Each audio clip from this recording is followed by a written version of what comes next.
Welcome to our 2021 Chicago White Sox preview show presented to you by Second City Sports and War Media, along with Miss Lakeena McGee, which is she. I am Cindy Brown, which is me. You can follow yours truly on the Twitter and the IG at SidKid80. Once again, that's SidKid80. That's SIDKID80. That's SIDKID80. And you can follow me at Keena McGee on the Twitter and at Keena_McGee on the IG. You can go to our website, weareregalradio.com, for more information. That's WEAREREGAL radio.com. You can follow our podcast, Second City Sports, along with our other podcast programming for War Media by simply going to War on Anchor. That kicks you over to Spotify, iTunes, SoundCloud, Stitcher, Google Play, and that iHeartRadio app. Wherever you download your podcast, make sure you type in that search engine box, War on Anchor. That's WARR on Anchor. And we're also on YouTube at War Media. Once again, at WARR Media. You can not only listen to us, but watch us do our thing live as we are doing right now. Thank you in advance for your support. Like, share, subscribe, and tell your friends. And we are unapologetically fun, and we're definitely going to have some fun today for you fans of the Chicago White Sox, for you Southsiders for sure. This is going to be one jam-packed show. We have an illustrious panel for you. Let's introduce them to you guys. First up, he's from Sox on 35th. He's the editor-in-chief over there. He's the head writer for that great website. He's Mr. Jordan Lazowski. Jordan, welcome to the program. How are you? I'm doing good. Thanks for having me on. It's really exciting to be here with Chris and Buzz and the two of you as well. Looking forward to it. Speaking of Buzz, he's Brad Squires from On Tap Sportsnet.com. He's also one of the hosts of the Sox On Tap podcast. He's a first-timer on Second City Sports. Brad, welcome to the program. How are you? Doing well, guys. I'm looking forward to talking some White Sox baseball. I'm here with my boy Jordan Lazowski and you guys, so I think I'm excited, I'm excited. Let's do it. And last but definitely not least, he is the co-host of the Sox in the Basement podcast. He resides on the South Side. He co-hosts that podcast with his buddy, attorney Ed. It's 30 minutes of good, 30 minutes of White Sox baseball. He broadcasts out of his basement on a 9-hole bar, if I got that logo correct, that slogan correct. He is the one, the only Mr. Chris Lanuti. Chris, welcome to the show. Thank you so much, guys. Yes, there's a lot of slogans that I use, and it's hard to keep track of all of it. And I'm going to throw platitudes at Jordan as well. He's the most liked person in all of White Soxdom. Okay, look at how cute he is. Wow. Yeah. Isn't that sweet? That's so nice. See, I love going on podcasts with Chris. Every time I'm on his podcast, he gives me a nice introduction, a nice compliment. It's like, I love going on just for those. Oh my goodness, I love it. All right, let's get it started. Of course, last season the White Sox reached the playoffs for the first time in 12 years before bowing out in the wild card series to the Oakland Athletics. Of course, this offseason brought among many changes, Ricky Renteria, the manager, out, Tony La Russa in. New players were added, including Adam Eaton, Liam Hendricks, and Lance Lynn. Of course, we'll be remiss if we didn't lead off with this headline that Eloy Jimenez, the star right fielder and star slugger, he is out originally 5 to 6 months, but according to a new report by John Heyman of The Athletic, Eloy could be out 4 to 5 months, depending on his recovery time. Chris, I'll start with you. What do the White Sox do in left field in the short term? Do they go into free agency, or when Adam Engel, who's currently injured, when he gets back, do you plug him up in left field, or do you go with Leury Garcia? You know, I tend to feel like Leury would be better served being the first guy in your infield. You have to think about the fact that the White Sox really only have him to back up second and short. Jake Lamb is reportedly making the team. He's only going to play third. I doubt he ever even backs up anybody at first base. You have so many other options that are there, but reportedly he's going to end up being a member of the team. So then when I think about the outfield, Andrew Vaughn makes sense in the short term. That seems to be what they're going to do, is put him in left and have Zach Collins and possibly Yerman Mercedes. It's something we talked about with Jordan recently. One of the ideas that we had was you could take a Mercedes and you could take a Collins, and depending on which type of pitcher you have up there, make a hybrid at DH and have Vaughn start out in left. But if it were up to me, Adam Engel would go out into left field the moment that he was available and he was healthy and he had that speed and that defense, because you're never going to replace Eloy Jimenez's bat. And so instead of that, maybe cut down on the runs other teams can score. And you have an incredibly athletic outfield that can cover an awful lot of ground and make it very hard for things to get down in the gap or extra base hits. They're going to prevent an awful lot of runs if you have Eaton, Engel, and Luis Robert out there patrolling the outfield. And you could still get plenty of pop in this lineup. Plus, Engel's been showing over the last couple of years he can hit, and he improves every single year. Buzz? Yeah, I kind of feel the same way that Chris does. If Adam Engel was healthy, he'd be my pick to go into left field. I'd much rather conserve Lurie to be in the infield, a backup option there. I think we're going to see Andrew Vaughn in left field for the time being, as we saw in the last couple spring training games. You're not, and again, we're just kind of echoing Chris here because he hit all the points on the head. It's just, you can't replace Eloy Jimenez's bat. That's not going to happen. So, until Adam Engel's healthy and ready to go, I think you see Andrew Vaughn over there. And I just think that's what it's going to be for right now. And again, that gives us a very good, solid defensive outfield. So it's the only thing you could really look forward to in this, this terrible news that broke when Eloy got hurt. It's just, you can't really, fix it in any way, but that is probably the best option moving forward to be what is hopeful to be a competitive season for the White Sox. Jordan?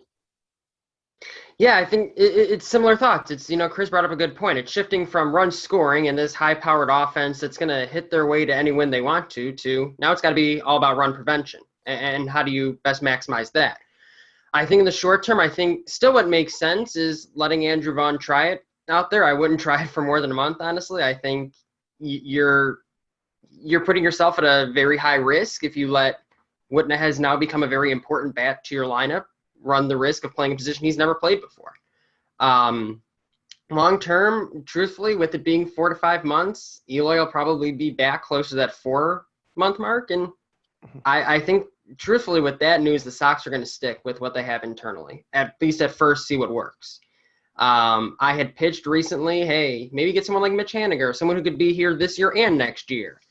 But at the same time, if it's only 4 months, I could see it very well being your your July deadline addition ends up being Eloy Jimenez back to the lineup. I don't know if the Sox will end up rocking the boat like that. So similar thoughts to what Chris was saying and even Buzz too, shift from run scoring to run prevention in that spot. We'll see what happens there. I think Zach Collins deserves a spot though to at least start. And if after a month we're like, hey, this isn't working, because the Sox have a fairly easy schedule in April. If it's not working early on, now you really shift. All right, Adam Engel's got to play out there. Andrew Vaughn's got to DH, and we're not moving past that. The great thing is that they have a lot of flexibility there, so they can kind of, take guys in and out, just in case if someone doesn't work, they can always plug someone else in who can kind of hold down the fort until Eloy can come back. And Eloy to DH, that's all I'm gonna. We'll talk about that in a little bit. But let's go to pitching for a second, because you got to think that they got a pretty good starting pitcher. You got Giolito, you got Keuchel, you got Lance Lynn, who they picked up. You kind of put Dylan Cease in there, maybe Rodon, maybe Kopech, if he can kind of, get right. So, Buzz, I'll start with you about that back end of that rotation. That kind of concerns me just a little bit. I might be one of the only people, I don't know if Jordan's going to side with me on this. We've talked about it in the past, but I am a Carlos Rodon guy. I think that if he could stay, I think he's a decent pitcher. I think that, he's got really good stuff.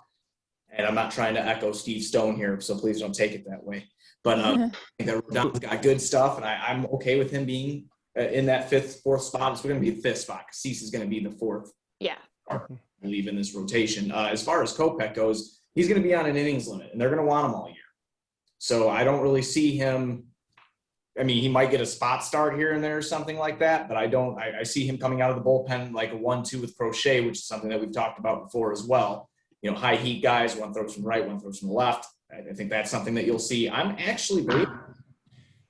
where we're at with the pitching. Of course, we could have went and added something, whether that's a trade or whatever, but that didn't happen. But where we sit right now, I'm comfortable with it. I think we have one of the best, if not the best, bullpens in all of baseball. I'll put the American League thing, to the side. I think that we have one of the best bullpens in baseball. And I'm comfortable with the three-headed monster in Giolito, Keuchel, and Lance Lynn. And you have two high upside guys that are right behind them. So with Cease and Rodon. So I'm comfortable with that. I think that the pitching will be, there might be struggles here and there, but I really don't think that's a huge issue. I think that's actually one of our strong suits, personally. Jordan? When you watch spring training games, it's very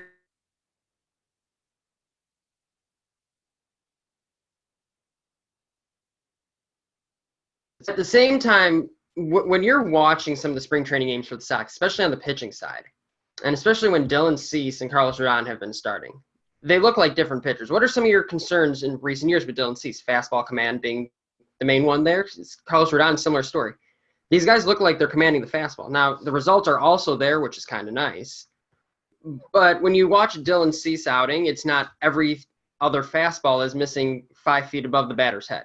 Like seeing that sort of progress compounded with the fact that he just has such good stuff, it makes you feel better about him out of the 4th spot. And Rodon in the 5th spot has been excellent this spring, both with stuff and in results.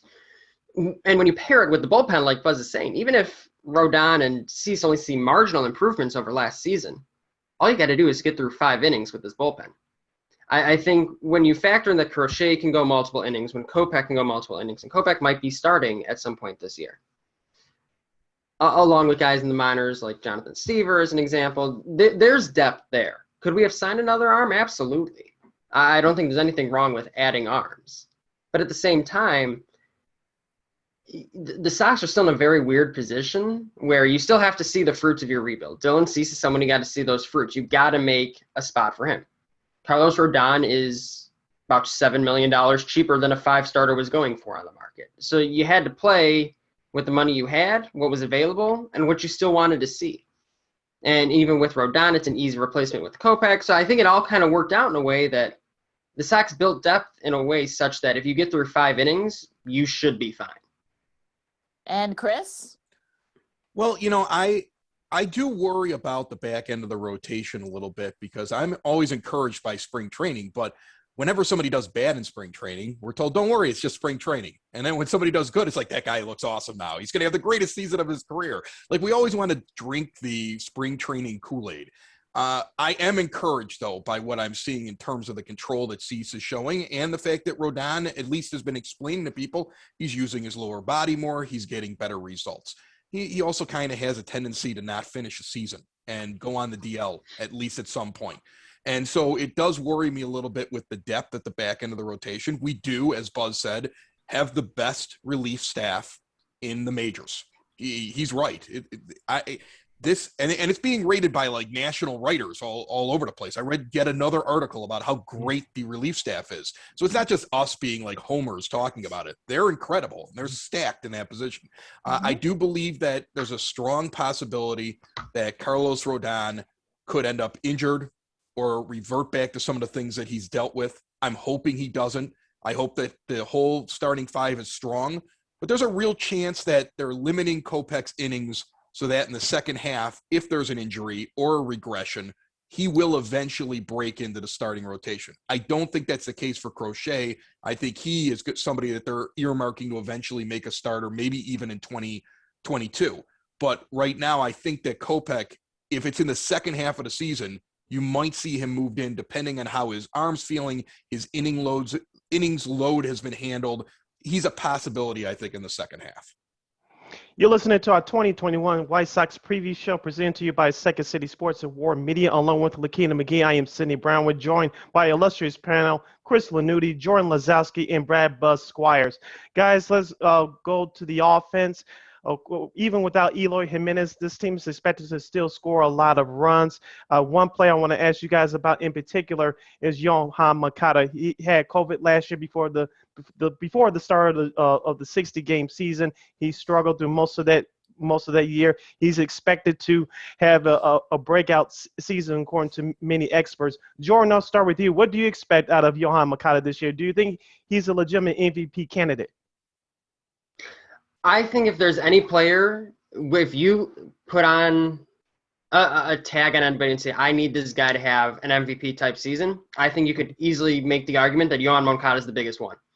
We've seen a bad 2018, and 2018 was, it's his first season. And that was valid because in 2019, he comes around and has a really good sophomore season, like really good season. 2020, he deals with COVID issues. So we're seeing that we still haven't either seen the full Yohan Moncada, or we have, and 2019 is the outlier rather than what he is actually going to be. Does he have the ability, and especially based on how he looks in spring training, to have an MVP type season? Absolutely.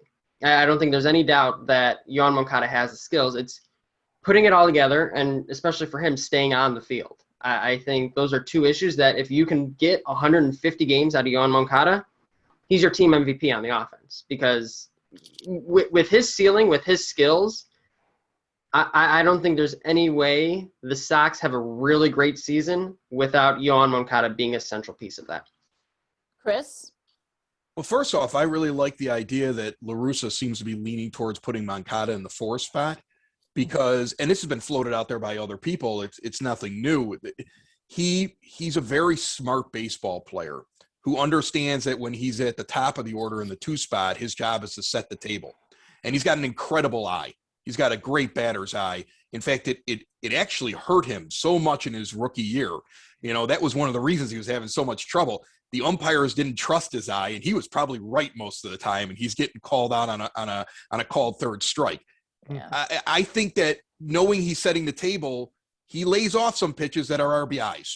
He lays off some pitches that he can drive because he's trying to put the ball in a certain area of the field. He's trying to get on base. He's approaching the plate differently. I think with him in the 4 spot, you might see Yohan Moncada's best year. I believe in 2019 Yohan Moncada more than I believe in, getting used to things on a rebuilding team with not a lot of protection around you, which was 2018, and suffering from COVID-19, which, we're seeing that there are really weird ailments that people get out of it. Like some people are asymptomatic and some people, their legs don't work for 6 months. He was one of those people whose legs didn't seem to work the way that he was accustomed to them working. And that means an awful lot, especially when you're up at the plate and you're trying to produce and trying to be out there for your teammates every day. I expect a big year out of him, and I think he could be the MVP of this team. Buzz? Kind of echo what Chris and Jordan said. Going to what Jordan said, we need him to have a huge year this year to be truly competitive. We want to see him kind of pick up where he left off in 2019, because as 2020 happened and he got COVID and he was out for that little bit, Ricky Renteria said it. He said it in interviews. He just didn't feel like himself. And there's like a game against, I want to say it was Detroit, where he scored from first, and there was a shot in the dugout after that happened to Ricky Renteria trying to fan him off, and you just saw him heavily breathing. I mean, just completely out of it. And that's an effect that none of us would have guessed for, what is he, 24 years old? Or something, for a 25-year-old to deal with, 24 at the time. And it was just an effect of COVID that no one was familiar with, and how that could really take the wind out of your sail. This year, I'm looking for big things from him, and I think he can produce. He's great in the batter's box, good defensively. He can drive the ball. He can hit for power. He can do all of that stuff. I'm looking for a big year out of him, and I think that he can produce that. And quite frankly, the White Sox need him to produce that. I'm expecting a build on 2019 compared to 2020 because of what he had to deal with COVID. So I'm hoping that he can just build off of that successful 2019 year where he finished. I think he finished. Yeah, he had some MVP. He was 21 in that, but 315, 367. He had 25 home runs, had almost 80 RBI. I think that we're going to see that more. And you're probably going to see that produce even more now that he's going to be in a cleanup position if he's at 4th. So that's what I'm looking for. And he should have, better numbers because, with health and the fact that he'll be in the cleanup spot. So hopefully that helps as well. I want to talk about someone else for a second. So this time in the infield, Tim Anderson, 322 batting average, in the top 10, only had 10 home runs. I think he'll be the first to tell you that he didn't have his best season last year, but I think you can kind of forgive him considering the circumstances. So what do you expect from Tim Anderson this season? Chris, I'll start with you. Tim Anderson is a stud. He's a very good baseball player, and he just continues to improve. And he's become one of, if not my favorite players on this team.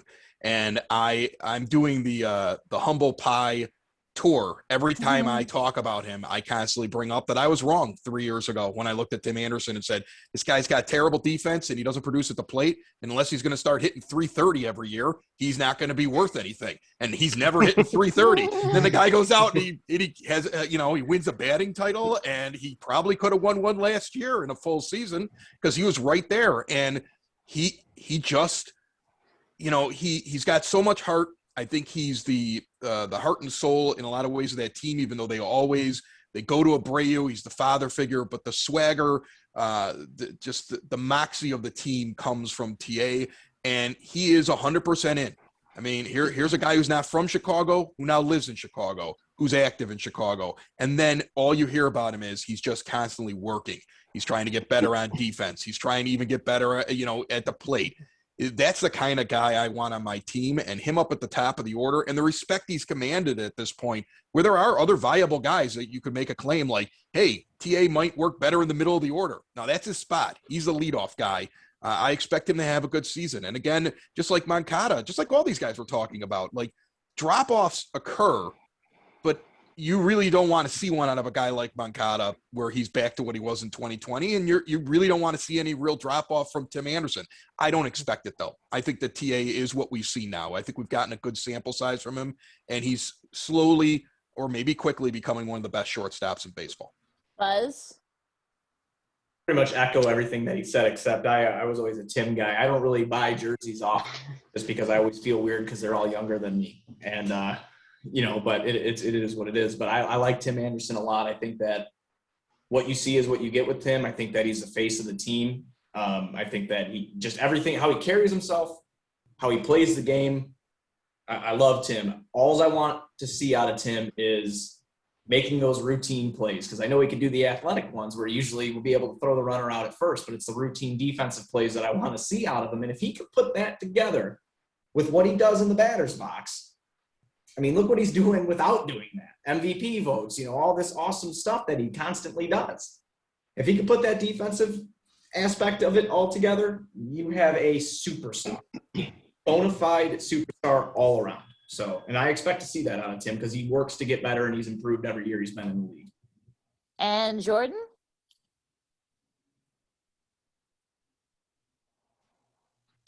I'm a very analytical Anderson, and they go, how in the world does a guy with a 2% walk rate, that's an exaggeration, but for a guy who doesn't walk, how is he so freaking good? And it blows people's minds. It really does. It's absolutely absurd. And every season, people sit there and tell you, there's no way he can do it again. There's no way he can do it again. And then he goes out and does it again. And the incredible thing is what Chris and Buzz are saying. He is just such a hard worker, and you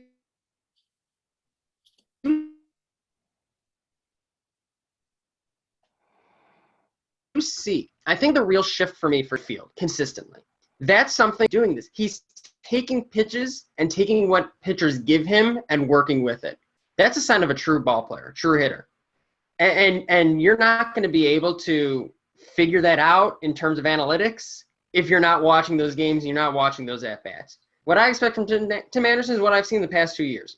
He's going to give you quality at-bats out of the top of the lineup. He's going to be the guy in the clubhouse who's keeping this team together in the tough days in August and September and October. And certainly on the field, yeah, like Chris and Buzz were saying, I'd like to see a little bit of a step up on defense, but I don't see any reason why Tim Anderson doesn't have another season like the past two. And I can't wait for a third straight season to come now where he hits like this. And now the analytics community's got to be like, well, 3 years worth of data is a good sample size. He might actually be good. That's what I'm waiting for this year out of Tim Anderson. We're headed down the home stretch. We're at the halfway point of our 2021 Chicago White Sox preview show presented to you by Second City Sports and War Media, along with Lakeena McGee, which is she. I am Sidney Brown, which is me. We're joined by illustrious panel Chris Lanuti, Jordan Lazowski, and Brad Squires. Let's head to the catcher's position for the White Sox. Yasmani Grandal was signed last offseason to be the backup catcher to James McCann. Now James McCann is in New York with the Mets via free agency. Now Grandal will be the main catcher. I want to start with you, Chris. What kind of year do you expect Grandal to have, and what kind of pressure is he feeling that he has to control this? He's the head of this pitching staff now. 1 through 5, it looks great on paper. Well, I think that what you said is something that there are some White Sox fans that saw it that way, like because James McCann had come off of such a great season. But I've always looked at Yasmani Grandal as he was brought in because he was the number one. Yasmani Grandal is one of the best catchers in baseball. If I had to have an argument with somebody over who are the best catchers, the first two names we would start bringing up are JT Realmuto and Yasmani Grandal. And White Sox fans, I think they saw that sample size from a McCann that he hadn't done in a long time. Grandal's been doing that for a long time. And he also is a great framer, knows how to deal with pitchers, and I think is not only an asset to the pitchers, but he's an asset to a guy like Zach Collins, who I'm very excited is backing up Grandal now. The two of them do have a little bit of a history together. They both came out of the same college, if I'm not mistaken. Mm-hmm. They both had worked with each other before they ended up in the same organization. So I think he's a big benefit. The only thing is, how many games will he play a catcher this year? And then how many more can you tack on where he's either standing over at first base or DHing, where you get him into the lineup? I think he's important in your lineup. I think the more games they get out of him, the more the team benefits from what he does. But he's going to frustrate White Sox fans who just look at batting average and don't look at the intangibles as to what he does, not only behind the plate, but getting on base, moving guys over, and in big moments coming up and getting a big hit. He's a vet, and we're lucky to have him behind the plate. Jordan? Yeah, I mean, when you look at Yasmani Grandal, I have never experienced a player who I feel is so clearly a top catcher in baseball be so controversial for White Sox fans. I when you look at the value that the Sox, number one, historically have gotten out of catcher, and number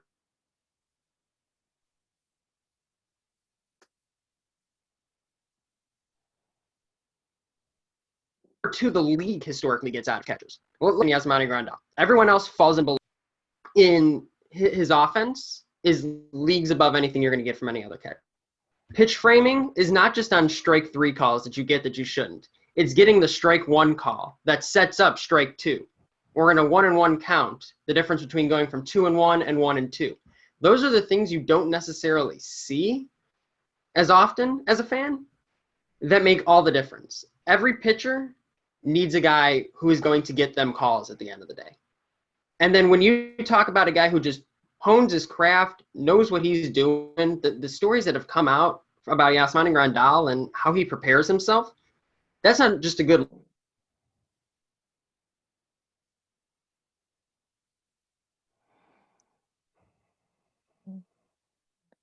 lesson for guys across the infield, Sox catcher, like Yasmani Grandal.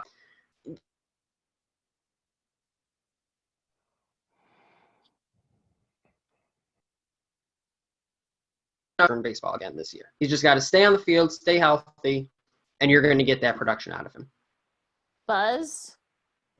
Yeah, I pretty much echo those statements. Last year was a fun White Sox Twitter year of who is better, Yasmani or James McCann. And James McCann had 2 years here, and there's no doubt about it. Him and Giolito had a great relationship. He caught a big game. Obviously, he caught a no-hitter for Lucas Giolito. He was an all-star for the first time in his career here in Chicago. He had a great little 2-year stint here. But when you bring in Yasmani Grandal, there's a lot of things that fans don't see. And just speaking from personal experience, somebody like my old man who looks at, batting average or home runs or ribbies, whatever, he doesn't realize that Yaz walks a lot. His on-base percentage is always high. He can hit for power here and there. He's a very good player. And then behind the plate, he's top 2 in defensive catchers in the MLB. Like Chris had pointed out earlier, I'm looking towards big things, and I'm also looking towards his relationship with Zach Collins and how that might help Zach Collins moving forward. But having him behind the plate to catch our pitchers and help get them the calls and do what he does with his pitch framing, that's a huge, huge asset to this pitching staff that not a lot of people talk about. And I think he's going to be fine. He's a vet. He's been here before. He's been there before. He knows what he's doing, and I feel comfortable riding into the season with him being our primary catcher. And if I can add on real quick to what Buzz just said, the other thing is I think we all kind of missed it, but there's been this narrative that I've heard from people that somehow because James McCann is gone, Lucas Giolito won't be as good because he always throws at James McCann. That's ridiculous. That's not. It's like a made-up figment of people's imaginations. Lucas Giolito is an ace. Yasmani Grandal is a great catcher. There's no way that somehow because the magic of James McCann is gone, that it's going to affect Lucas Giolito in any way. And every time Giolito throws a McCann, they will continue to get more comfortable with each other. They've been looking just fine together in spring training. It's nothing to worry about. It's going to be very interesting, though, to see, because I'm dying to see how Grandal looks. Are going to get like a somewhat full season with him, so I'm looking forward to that. So let's talk about the AL Central as a whole for a second. You got to think that we're not worried about Detroit or KC because they're rebuilding, so we won't worry about them. The Indians, you got to think that Terry Francona will have his guys, ready for a fight. Even though they lost a lot of guys. Minnesota is probably the White Sox are sort of like top contender for that division. How do you think Minnesota measures up to the White Sox? Jordan, I'll start with you. I think with Minnesota, with Eloy going down, Minnesota is probably the top team in this division right now. I think the wins you're going to lose from losing Eloy are going to be hard to make up from anyone else in this lineup. And that just is what it is. It doesn't mean the Sox aren't a very good team. It doesn't mean the Sox aren't a playoff team. I think they are a top 5 team in the American League. At the same time, it's going to be a dogfight with Minnesota all year. And I think that'll put the test on how good is this pitching staff, how deep is this pitching staff, and how good is this offense, this very young offense. And I think when you put those things together, do they probably finish a couple games behind Minnesota? Yes. But at the same time, is this a team that is built for short series in the playoffs when you only need your starters to go 5 innings? Absolutely. I think one team to watch out for that I think is going to be a little bit of a pain is going to be Kansas City. I like what they did this year. I really like some of the additions they've made. I think they're going to be an absolute pain. But at the same time, I don't see why there's any reason why the Sox can't be a playoff team this year. If they're healthy and their players do what we think they can, there should be no reason they're not in the playoffs. Buzz? Kind of echo the same thing, and I don't mean to be like that, but I kind of echo the same thing Gordon says, even though I can't give any dap to Minnesota because I hate them because I'm a homer. So, so I got to throw that out there real quick. But yeah, no, Minnesota's dangerous. Good pitching staff. Their lineup can be very dangerous. I mean, they've been on top for a while, and it is what it is. The Sox have to go and take that crown, which I'm hopeful they can do. And like I said, that we're on this podcast and, I want to sound as intelligent as I possibly can. I just won't say they're going to suck because it's Minnesota and I don't care about Minnesota. I'm not, I will say that the Sox do need to be wary of that. They need to play good baseball. And they need to be consistent all year. And I think that's a big reason why you brought in somebody like TLR to come here to try to push this forward. And, somebody they believe that'll make the right calls, not only, and the players play the game, obviously, but the manager also, in my opinion, still does play a vital part in this. And I think that's why he's here. And then you guys got to watch out for Detroit. I know Jordan mentioned Detroit, but they got Nomar Mazara now. And I heard he can hit 500-foot bombs. So be careful about Nomar Mazara on his revenge tour, guys, because he's going to come for the White Sox because they gave up on him in right field. So we need to be very, very careful. All right. But in all seriousness, I think the Sox will be okay. I really do. I don't know if they'll necessarily have a better record than Minnesota. And as Jordan pointed out, losing Eloy, Jordan, I'm sure you could name the site, but it could have been Fangraphs that put it out. But with them losing Eloy, it was like, a 4-game dip. And obviously, anything can change between now and then. And those are numbers. And I do take the numbers very seriously because of my friendship with Jordan now. As I mentioned in our Zoom call we had the other day, I read a book because of Jordan about analytics. But, I'm not worried. I think the Sox have a good team. I think that I think they're going to be competitive. And I think that this division is up for grabs. That's the most important thing. So it's going to be consistency and when a team catches their hot streak. And I think that'll put the Sox in prime position. Besides Nomar Mazara being in Detroit and probably killing us. So that's just about it. Chris? Well, first off, Jordan stole like what I was going to say to sound really intelligent was that Kansas City looks like they're going to be really pesky this year. Like they did some they've got an awful lot of guys poised for rebounds. They've got a lot of veterans that they brought in. They're going to annoy us so much. And I do think that pitching staff in Cleveland is very good still. Even on the back end, Tristan McKenzie, they're bringing him along, but he's a high prospect. They're set up to also be a little difficult for White Sox bats. But in the end, I think it's still a two-team race.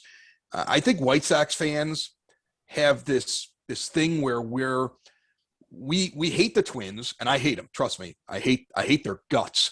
But we also feel somehow like it never works out for us. Twins are the ones that always get the breaks. Twins always whatever. Meanwhile, my best friend, or one of my best friends, he's my firstborn's godfather, and that's how important he is to me. We were college roommates, and he is from Edina, Minnesota, in the suburbs of Minneapolis, and he's a huge Twins fan. We go to White Sox games, and I have to spend half the time telling people, hey, he's cool, because they just hate him because he sits there with his Twins hat on, and they just don't want him in the stadium. And he has to do the same thing for me when I go up to Target Field. He feels the same way. His friends feel the same way.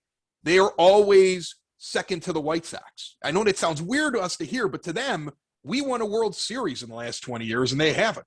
Like, to them, we did a rebuild now that scares the bejesus out of them, and they are looking at us like, how the heck are we going to beat the White Sox?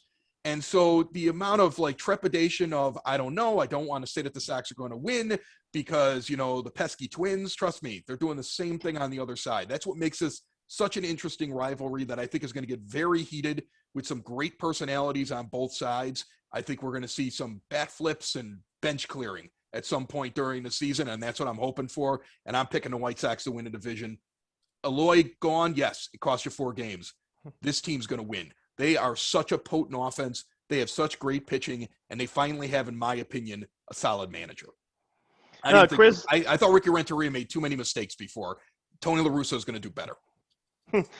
Chris, I was going to jump ahead of you and say that the White Sox had that same momentum in 2000. They had that fight at Comiskey Park. Yes, I'm still calling it Comiskey against the Detroit Tigers. So, of course, that propelled that team to win the division in 2000 before bowing out to the Seattle Mariners. We're heading down the home stretch with our guys here on our White Sox preview show. Chris Lanuti, Jordan Lazowski, and Brad Squires, along with Lakeena McGee. I am Sidney Brown. Guys, let's go back to that starting pitching staff. Of course, in any successful season, you usually have 1 to 2 20-game winners, and it looks like the White Sox are poised to have that with their starters. Jordan, I'll start with you. Will the White Sox have any 20-game winners? If so, how many? Who are they? Who would they be? I'm a huge Lucas Giolito fan, and I've been for a very long time. And if I don't say Lucas Giolito is a 20-game winner this year, I feel that I will be doing my whole shtick of being a huge Lucas Giolito fan a disservice. So I got to put his name out there. The rest of them, it really depends on how many innings they're going to go out and pitch. Is it going to be something where at the first sign of trouble, La Russa turns to the bullpen? I don't know if he will. It'll be something that we're going to have to see how he adapts to the game and the bullpen that he has. At the same time, if I'm going to pick one other 20-game winner, I'm going to go with Dylan Cease. I love Dylan Cease. I love his stuff. And if there's a second 20-game winner on the Sox, I would pick Dylan Cease. Chris? Giolito, if I had to pick one, I would say he's a 20-game winner.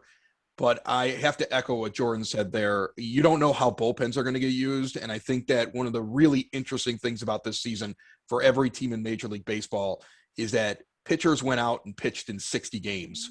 And a pitcher that would normally get 200 innings might have gotten 60 or 70 innings last year. And so you have an entire league that, remember when you would hear about a guy that just got back from injury or had a shortened season and he only threw like 50 or 60 innings last year. How can you expect him to throw 200? The whole league's like that right now. So I think bullpens are going to get used so much. It's going to be very hard to have a lot of 20-game winners. But if it was a regular season and I had to pick a second guy, I'd stick with Lance Lynn. He goes deep in the games. I think he's the second best pitcher on the staff, even though he's going to slot third. And I think Tony La Russa is going to trust him because he's a Tony La Russa guy. So he's going to have those little X factors to be able to go out and do it. But I would say, realistically, Giolito's probably the only guy I would say, yeah, probably a 20-game winner this year. Buzz, what about you? Yeah, no, Giolito. Giolito. I would say that he'd probably be maybe the only 20-game winner, but I would also go along Chris's thought process of saying Lance Lynn because he goes deep in the games. He's a vet. He's on a very, potent offensive team. So if he can keep the runs down and the offense can do what they got to do, I'd say him. I'd love to say Dylan Cease, but I don't know. I don't know being in, the fourth spot and depending on how many innings he pitches, if he can get the, his walks under control and stuff like that. It's definitely possible. He does have really great stuff, but I would definitely say Giolito will definitely, not definitely, but if he was my pick for one, it'd be definitely Giolito would be my pick. Well, let's talk offense for a bit here. Of course, Jose Abreu got AL MVP, deservedly so. He's 34. I know some people say, that'll freak people out that he's 34 now, but you think he could keep up the MVP level this year? And if not, is anybody else on the team that could be AL MVP worthy? I'll start with Jordan. I've doubted Jose Abreu so many times in the past. If I sit here and say now's the time he's going to start regressing, I'm just going to sound like a broken record. He'll prove me wrong again. Jose Abreu is such a professional, and I've come to realize I've underappreciated it. And there are several people on Twitter who have told me I've underappreciated it. It's really opened my eyes, honestly. I don't see any reason why he doesn't continue to be Jose Abreu, the guy who's going to give you good at-bats, who's going to produce when you need him to. Is he going to annoy you at times with maybe some of the pitches he swings at or his approach in some situations? Probably. But it's come to the point where I feel like I've written him off before, and I feel stupid for doing so, especially after an MVP season. I don't think there's any reason to write him off now. Buzz?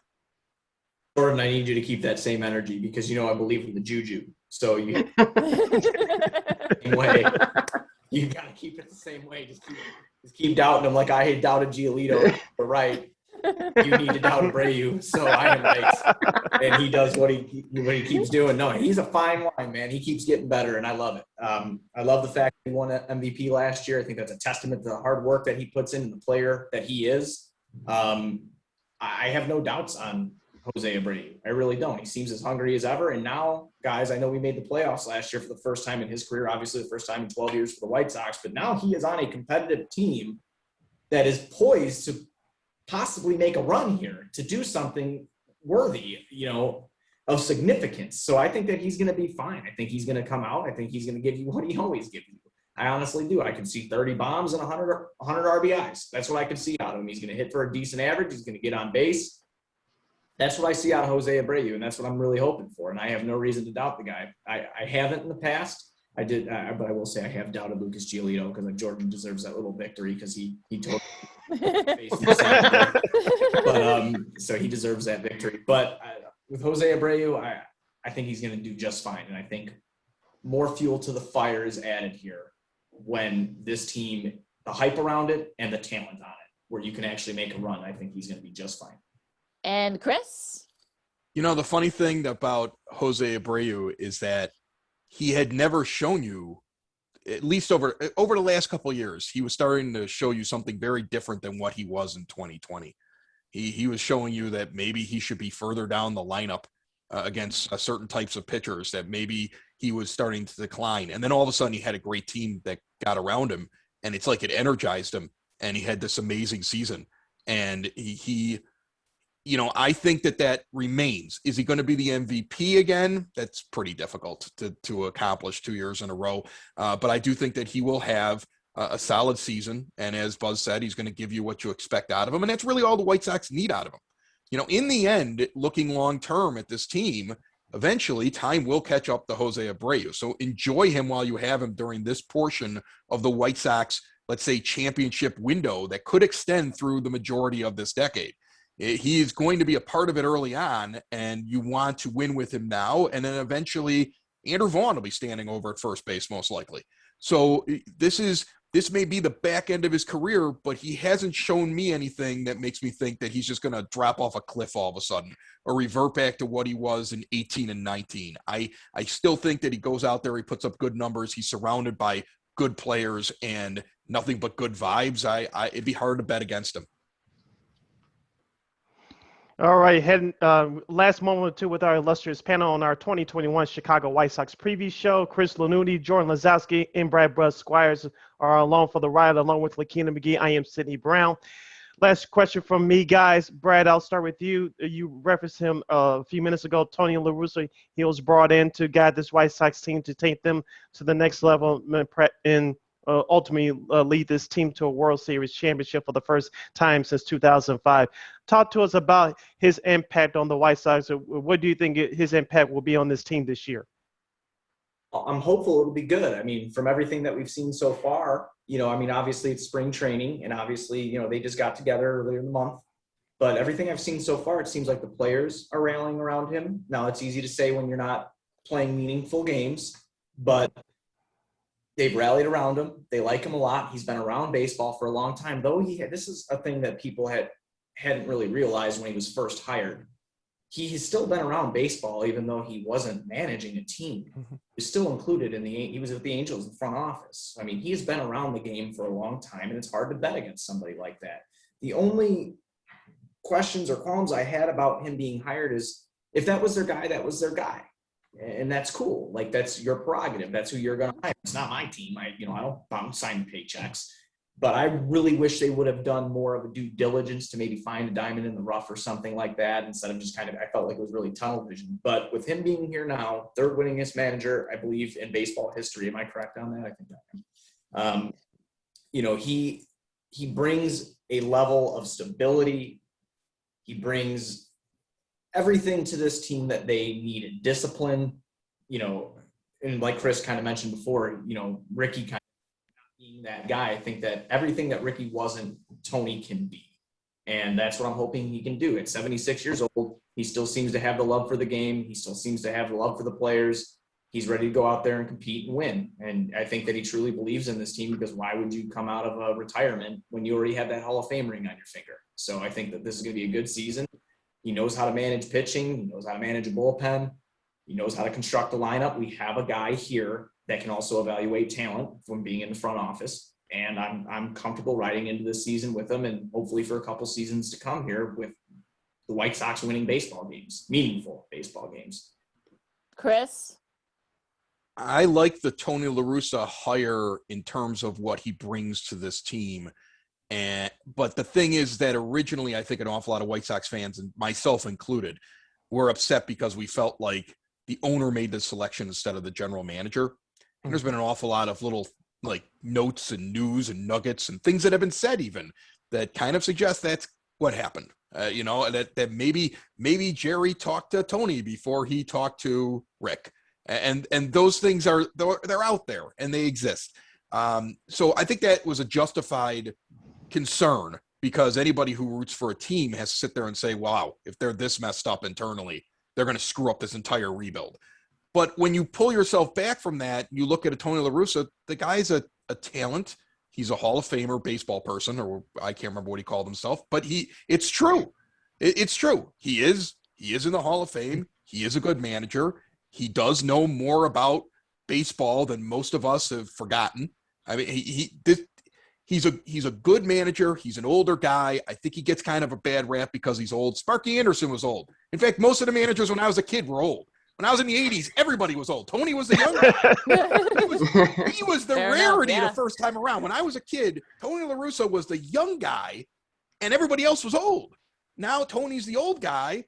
If we were accepting of the old ball coaches back in the glory days of baseball, why can't Tony La Russa come in and do well? I think it's unfair to say, well, he can't communicate with the players. He can communicate with the players. It's unfair to say that he doesn't know anything about sabermetrics. He's actually been around that an awful lot. I think that Tony La Russa is going to surprise a lot of the naysayers about him. I think they're going to get out to a big jump in this season. I think they're going to succeed, and I think I'm going to win a lot of money, because I've made a few drunken bets with people that said they won't make the playoffs because of Tony La Russa. My former co-host, who's no longer on the show, I'm going to win $100 off of when the White Sox make the playoffs. I believe in Tony La Russa. I put too much money down now not to. Last question from me. Len Kasper, I think, shocked a lot of Chicago baseball fans when he made the jump from doing Cubs, which he's done for 16 years, over to the South Side, now doing White Sox games for ESPN 1000. And Chris, I'll start with you. Were you surprised by the move? And tell White Sox fans what they can look forward to with him and DJ doing the radio side for the White Sox games. I have strong opinions on true broadcasters doing broadcasting. And that's not, first of all, I've met Ed Farmer. Ed Farmer's a great guy, and towards the end was doing a pretty solid job when he was in there. But it's a difficult thing for somebody to play the game and then come in and do the play-by-play. There are guys that are out there who are professionally trained, and it's their craft, and they're incredible at it. And I'm very excited that the White Sox have two very professional broadcasters now, between Benetti on television and Kasper on the radio. And you still have some solid color commentators who now can do the color commentating, because the guy that's sitting next to him calling the game action is so good at what they do. And I was a little surprised by it, but when you read about his reason that radio is his first love, I'm a radio guy. I used to do radio. Before I started doing podcasting, I used to do radio, and the painting of a picture is probably one of the more fun things to do, and it's also a very difficult thing to do.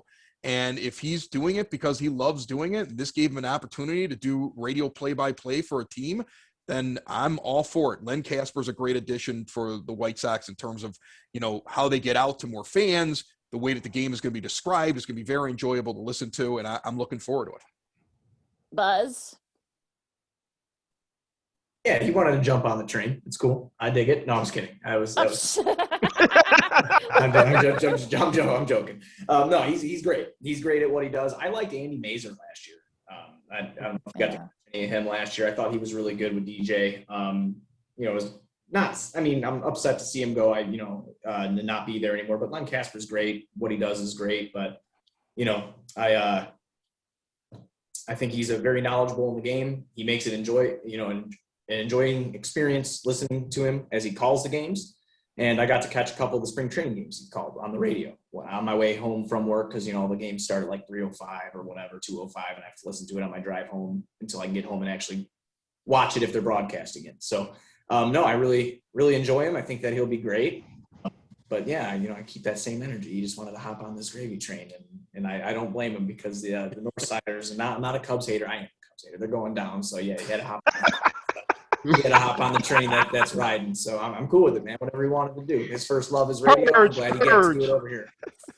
Jordan.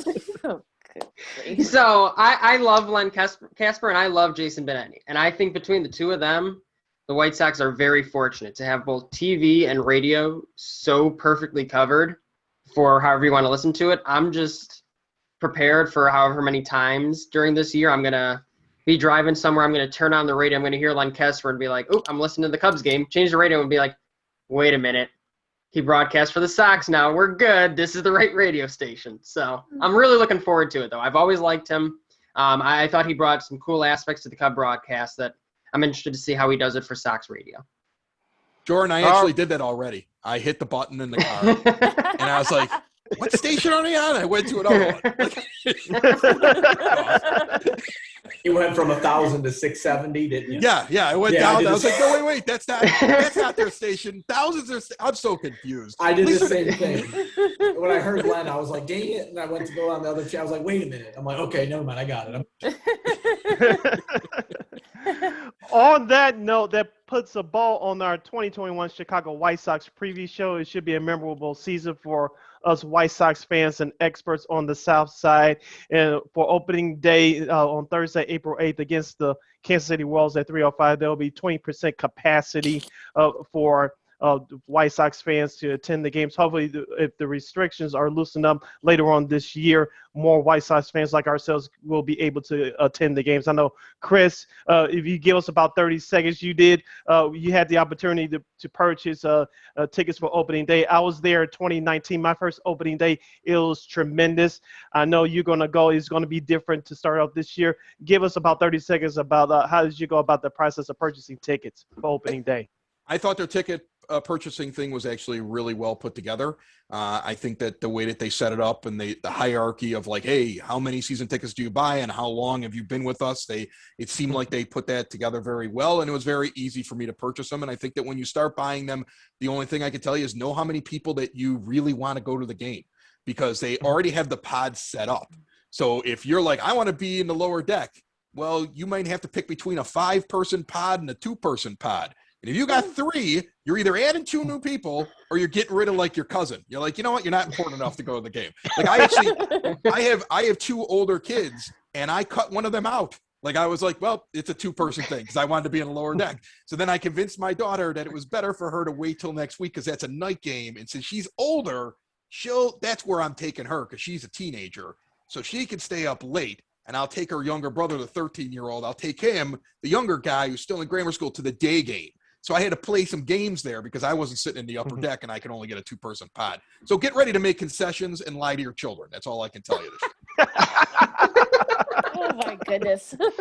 Now, on that note, they'll put a wrap on this Chicago White Sox preview show presented to you by Second City Sports and War Media. We'd like to thank our illustrious panel. We'll give them 2 thumbs up. Chris Lanuti of the Sox in the Basement podcast, Jordan Lazowski of SoxOn35th.com, and Brad Buzz Squires for On Tap Sportsnet. Thank you very much, gentlemen, for joining us here today. We'd love to have you back on our program when the season gets going. Hopefully the White Sox will have a successful season, and most importantly, hopefully they'll raise that World Series trophy for the first time since 2005. Thank you, gentlemen, for joining us here today. Great job, and we look forward to have you guys on again. Thank you, guys. Thank you. Thank you. Thank you so much. All right. All right. Stay safe, guys. All right. Thanks a lot, guys.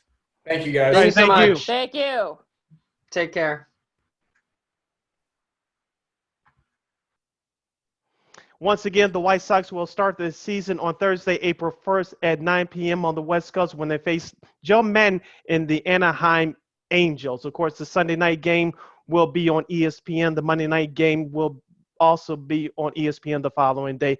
Don't worry, Cubs fans, you Northsider fans, we got you. We also have our special show for the 2021 Chicago Cubs. Will it be a playoff season for the Cubs, or will the rebuild start early? We have a illustrious panel for that as well, so you can catch our Cubs preview show right here on YouTube at War Media, also on War on Anchor, or wherever you download your podcast. So it should be an exciting season on the South Side. Lakeena, close us out.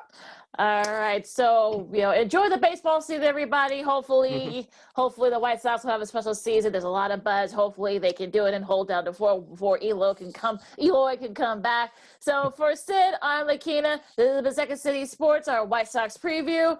And you know what? We'll see you later this week. And enjoy the baseball, everybody. Go Sox. Till next time. Holla!